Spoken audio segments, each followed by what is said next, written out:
Hello guys, welcome to Daddy Share Space and welcome to my shop. It's about 7 p.m. and when I got home from work today, I jumped in the shop and I started tinkering around with my tools, specifically with my Lamello. Today, I got the opportunity to use my KS-C60 saw. I used my Festool MFT along with the TS55 KEB track saw. I used my DeWalt flexible table saw. I was able to use my DeWalt planer. I didn't use any drills or any screws or nails today. Basically what I wanted to do was, as you know, I'm trying to do this Daddy Share Space daily, so I don't want all the videos to just be strictly talking heads, so sometimes I'll record a voiceover after, or maybe I'll do something like what I'm doing now where I may put this video as a picture-in-picture in the video of me actually working. So I have to try to figure out how to get the time right so that there's value throughout the video. So anyways, I had a pretty productive day today, and I actually recorded a couple small videos while I was at lunch at work. So I'm going to start trying to do that as well because I have some new goals for myself. I looked on YouTube and I was excited to see that I'm up to 401 videos. I actually heard somewhere that you need to make 100 bad videos to start actually being good. Well, I think in my case, I'm a little bit different than that. And I think I'm going to probably have to make 1,000 videos before I actually get anywhere near good or proficient. And let me touch on why I think that is. One of the reasons, well, the main reason is I think I'm my own version of what you would call a polymath. A polymath, well, let me just say a degraded form of a polymath, because a polymath is basically like a jack of all trades, master of none type of person. And obviously you guys already know I'm a registered nurse by trade. I do that every day, 40 hours a week, 5 days a week.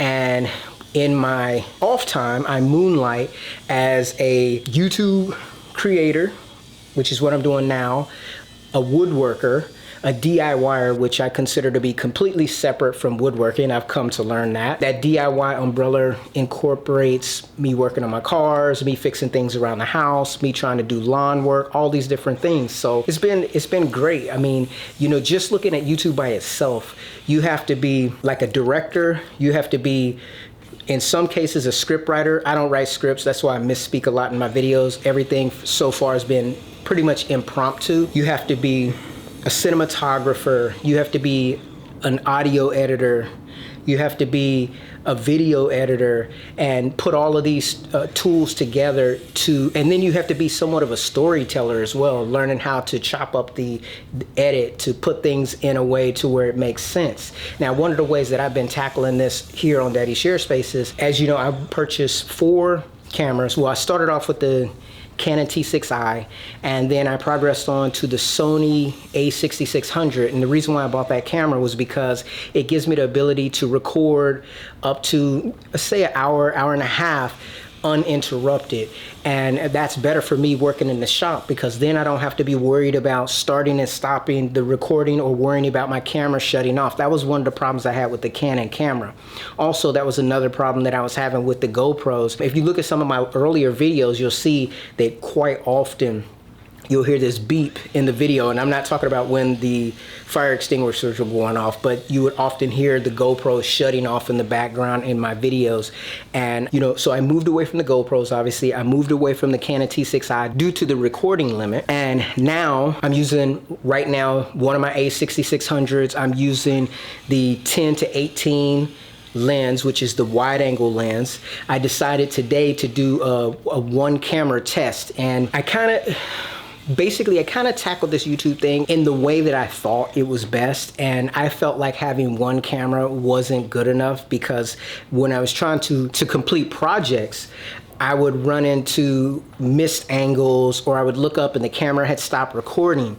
And so hence that's why I moved on to the cameras with the longer record limit. And then once I had 1 camera like that, I felt like, well, I never know where I need to position the camera, so I went up to 2 cameras, and the 2 cameras gave me the ability to capture multiple angles, obviously, at the same time. I felt like that wasn't complete, because when I do unboxings, I wanted to have a top-down angle, and so then I got a 3rd camera, which would give me the ability to, when I do unboxings, I have a top-down angle, I have a front-on angle, and then I'd have another angle just for a degree of interest.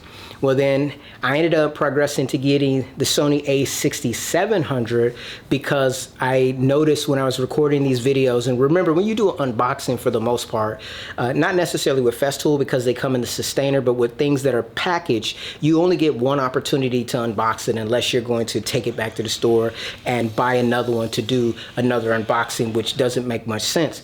So as a result, I felt like even with the 3 camera angles, I was missing certain things. And so I would have like a front on angle, which is 1, a top-down angle, which was 2, and then a left and a right angle, trying to ensure that I'm capturing as much footage that can be usable when I go to edit my videos. So, so far it's worked out okay. There are times where I go to record and I forget that the microphone, the Rode microphone that I'm using right now, it may be powered off, and so then when I go to sync up the footage, it doesn't sync up because the way that I sync is based upon audio. I have tried to sync sometimes with the marker, but I'm not quite as good at that. I'm doing the majority of my editing on a 13-inch MacBook Pro, which has worked out pretty well for me. I do work on my desktop on occasion when I want a bigger canvas, but I've been feeling very comfortable using the Mac. I mean, I can actually edit in my truck at lunch. And if I get a chance, I'm gonna put up 2 more videos today. Those will be the lunchtime videos that I completed today, but I don't know if I'm gonna be able to get them edited. I'm gonna try, but I may not. So it's getting close to the day of when the Festool KHC, I think it is, the new rotary hammer is gonna be coming out. And I have a couple plans for that. I'm gonna get a couple bricks, probably from the store. What I wanted to do was take the bags of concrete that I have here, make some forms and mix up some like concrete blocks and use that to do some chipping and some drilling. Now I don't have any chipping bits in the shop, so I will have to look to go get some of those either before that drill comes in or right after, depending upon when it comes and what time of the day it is. I may do an unboxing and overview first and do an actual trial run or using of the tool in a separate video, simply because it doesn't always work out. I had this crazy idea when I bought the Festool Sawzall, and I stacked up like, I want to say like 20 to 30 2x4s. It wasn't well thought out. I had them stacked up darn near to the ceiling on my MFT. Now I didn't attach them very well. Obviously I found that out afterwards, and what I was gonna do in the video was basically stand up on a ladder and go down and cut. And that was a failed experiment. It didn't work out the way that I would have wanted it to. So I am gonna do a test run with that Sawzall and also do the comparison between that and the Super Sawzall. Those will probably be 2 different videos. So I was looking at the Milwaukee M12 brad nailer. I saw a video on it. It looks pretty interesting. It does look like something that I would be interested in, possibly in the future. I know I want to try out their roofing nailer that they are going to release. I was going to get the DeWalt one, but there's a lot of people that complained about the flywheel function on the DeWalt nailers. That's why I haven't bought any DeWalt nailers. So I think I'm going to go ahead and wait till the Milwaukee one comes out. I still need to go online and see what Milwaukee's gonna say about me returning my 12-inch miter saw and seeing if I can get it replaced. I hope that I can, because the one thing I do know is I'm not gonna buy another one, definitely not that model. I'm actually surprised due to the, when I made the video that my electronic brake was going out on it, that other people chimed in and said they had the same problem. Maybe they'll come out with a 2nd generation that improves that or upgrades that, or I don't know, but it's unfortunate to me because I do like the Milwaukee platform. I do think it's a nice platform to be in because they have a wide variety of tools, and I do feel like it is just a step above the Ryobi brand, and they give you a lot more flexibility. I really am a fan of their automotive tools. When you start talking about choosing a brand or moving down different pipelines of tools, you have to consider overall, what actually do you want to do? And sometimes you don't figure that out until later. One example would be if you want a battery powered drywall sander, you're looking at either the DeWalt or you're looking at Makita. But then let's say you decide to go down the Makita pathway. If you go down the Makita pathway, then you won't be able to get, at this time, a battery powered table saw. So either you're going to be multi-plat or you're going to choose a different brand. Now, if you choose the DeWalt and you go with that, you have the Flex Volt table saw that you can utilize. However, you do not have the ability to put a dado stack on the Flex Volt table saw, which Milwaukee does offer on their M18 table saw. So as you can see, it's kind of potato. You get this in this group in this brand, and you get that in the other brand. So it makes it kind of challenging to choose and stay in one brand. Some people have a little bit more self-control and they just do without particular tools. But in this process, as I'm doing this YouTube channel, and then also I'm growing and learning in different ways, I really enjoy exploring and trying out new tools because I learn different things. Now, doing video editing, learning all the steps of that, doing woodworking, trying to pick up on all the nuances and the skills in that, because think about it, you know, if you're a woodworker, you got to learn how to use the table saw, the miter saw, the jigsaw, drills, bandsaw, possibly planer jointer, sanders. All of these different things have their own individual learning curve.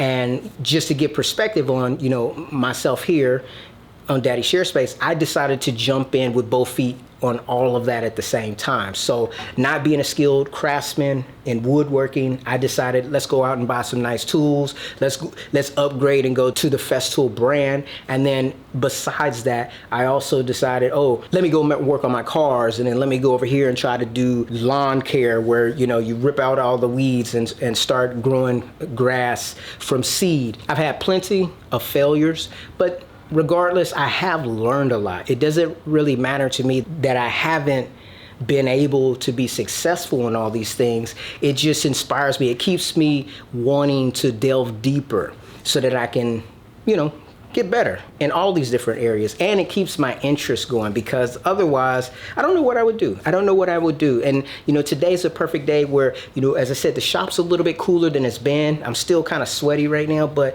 the bottom line is I was able to come home and throw together a mock bench. You know, my plan was to come home in my mind, and I was gonna make a bench, make it on camera, and then after I made the bench, I was gonna sit down on it and then do this portion of the video. Well, unfortunately, I was unable to get that far along in the process, and I only decided to use the Lamello like midway through. I was thinking about using a domino. I was thinking about using a Mafel. However, I have to consider the opening that's created when you're using each individual tool. The domino is more obviously one individual tenon. The Mafel dual doweler has the two dowels, and then also, you know, with the Lamello, it's a slot. So with that slot, it's actually going to be a wider opening. So whatever I'm building, I have to be mindful of that. I had a time where I was making a video when I was doing a French cleat build, and in the process of making a video, I pulled out a sheet of plywood and I was using a Lamello, and I didn't realize that the sheet of plywood that I pulled out was too narrow, too thin for the Lamello, and it just kind of, you know, cut through the material and made it unusable.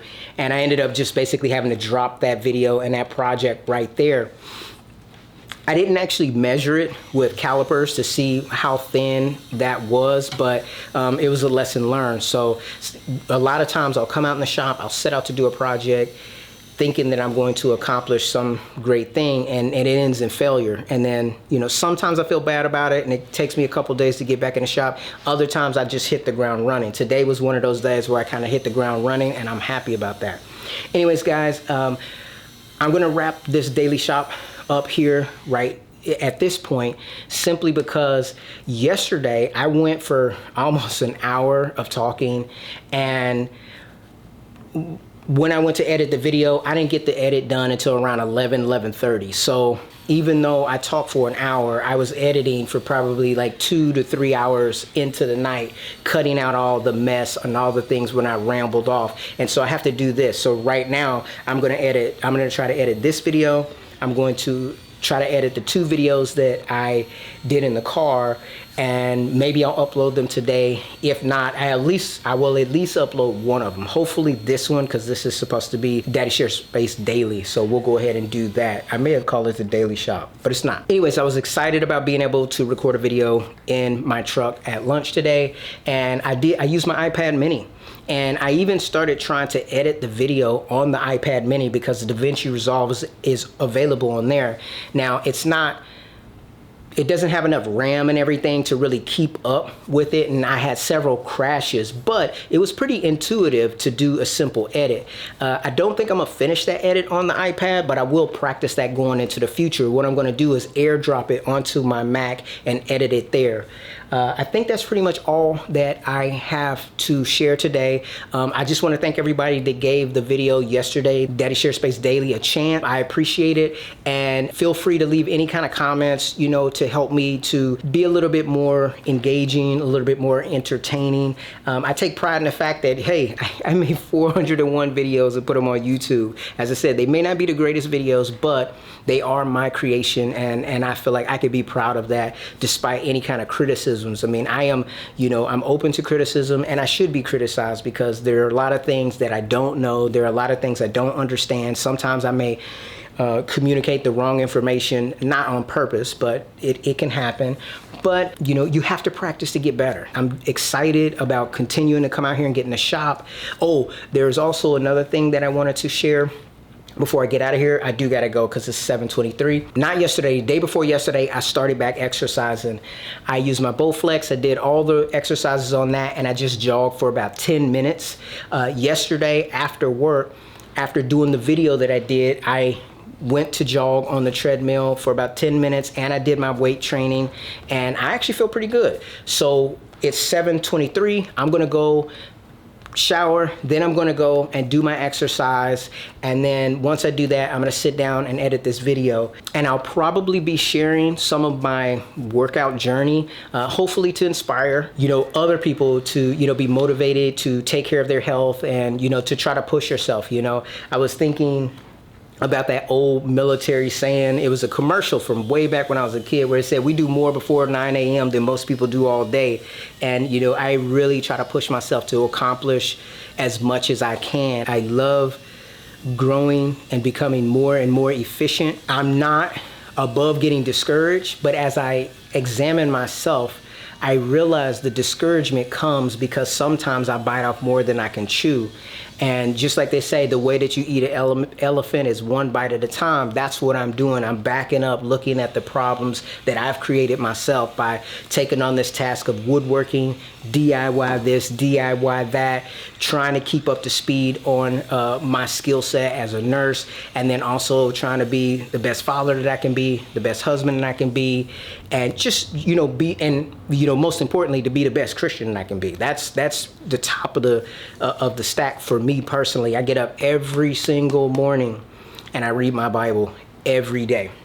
I created a Daddy Share Space Layman Faith channel, but I haven't put any videos on it yet. And I also created a Daddy Share Space gaming channel simply because I felt like throwing everything on one channel may be a bit too much. However, I do really prefer to put it all in one place simply because all of these elements are me, right? All of these elements, everything that I'm doing, it's not fake, it's not false. You know, I can't keep up with myself. It's like I'm constantly chasing some kind of vision that I have that I never catch, but it gives me passion. It gives me desire to keep going to the next day. It can be kind of boring just getting up every day, going to work and doing the same routine. So I like to spice up my life with different types of, whether it be skill building, so on and so forth. I mean, I've tried other things. At one point in time, I tried to teach myself how to code.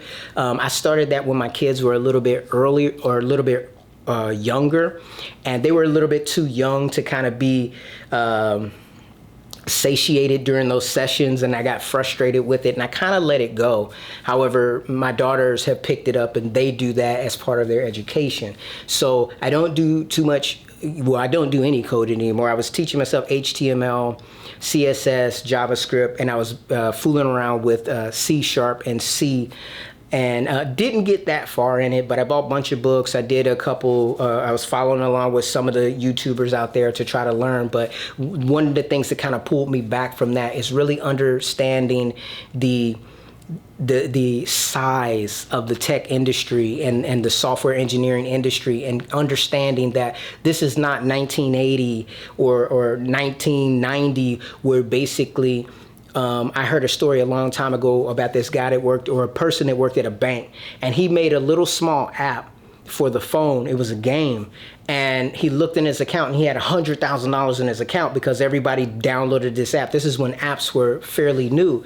That day, I think, is pretty much over with. You know, when you understand how many, thousands of people build an operating system like Windows or Mac OS, you start to realize that doing these one-man show type of things, it's not super realistic. I mean, it's more realistic to learn how to build a bench or build a chair or build a workbench than it is to think that you're going to build a fully functioning application that has defenses against cyber attacks and so on and so forth. When you recognize all the different elements of software engineering, it kind of let me know that, I'm not going to change careers at this stage. You go into software development, so it didn't make much sense. It felt like doing woodworking and how working with tools crosses over to DIY home maintenance, and then tools are tools in some aspect. You got some for auto mechanics and some for regular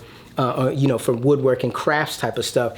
That stimulates my mind, but then it also can be productive. If my youngest daughter, I built her bed. It's a simple bed, but if I would have bought that from IKEA, it could have been like a couple $100, and I built it, out of pine for dirt cheap.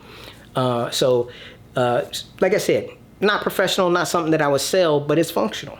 Anyways, guys, let me wrap up this video here, and I hope to see you in my next video. Take care.